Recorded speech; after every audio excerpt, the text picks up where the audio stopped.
Hello. Another one of my favourite books, Little Bear's Big Jumper. This is a story about a little bear, little brother bear, being given a jumper from his big brother, which any of you who have older brothers or sisters will know. You get handed down clothes. Sometimes they fit, sometimes they don't. Sometimes you want them, sometimes you don't.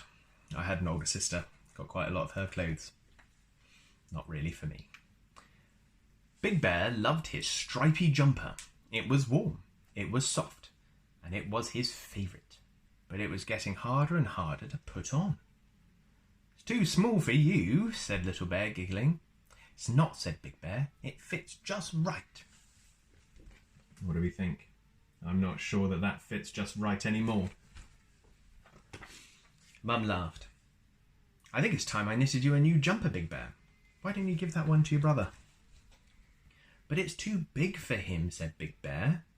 "No, it's not," said Little Bear. He pulled it quickly over his head. "It fits just right."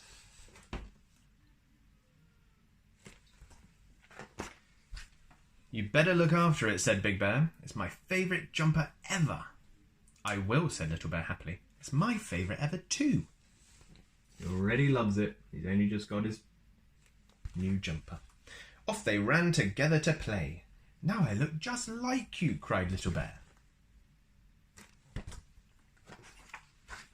Big Bear gave his brother a piggyback through the tall grass. Little Bear chuckled as he was jiggled about. The two brothers jumped through the puddles with a splish, splash, splosh. "This is fun," said Big Bear. Then Big Bear climbed onto a high branch. "I'm climbing too," said Little Bear. "You're pulling me down," cried his brother. "Get off." "I can wibble wobble like you," said Little Bear. "Stop it," said Big Bear. "You're wobbling too much." I know.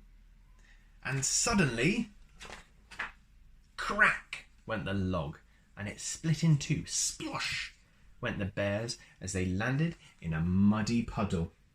"Oh dear. Look what you've done," yelled Big Bear. "You've broken the wobbly log and you've made a mess of my jumper." He still thinks it's his jumper. Little Bear looked down at the soggy jumper. His lip began to tremble. "I'm sorry," he said, and ran away into the woods. "Good then," said Big Bear grumpily. "It's better playing on my own."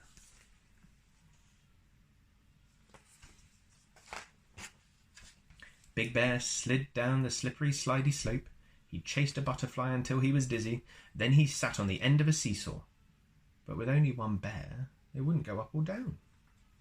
Playing is no fun without Little Bear, he thought, and he began to feel very lonely. "Where are you, Little Bear?"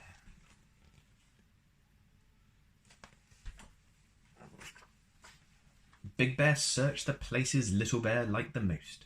He looked everywhere, but he wasn't in the holly honey tree,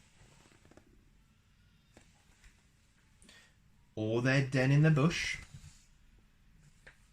He wasn't even hiding under the big rock. Little Bear wasn't anywhere. Where could he have got to all on his own?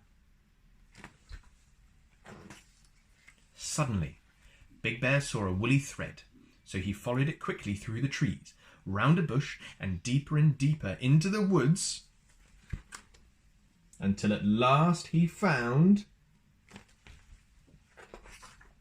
a very sad and lonely little bear. "I've ruined our favourite ever jumper," Little Bear cried when he saw him.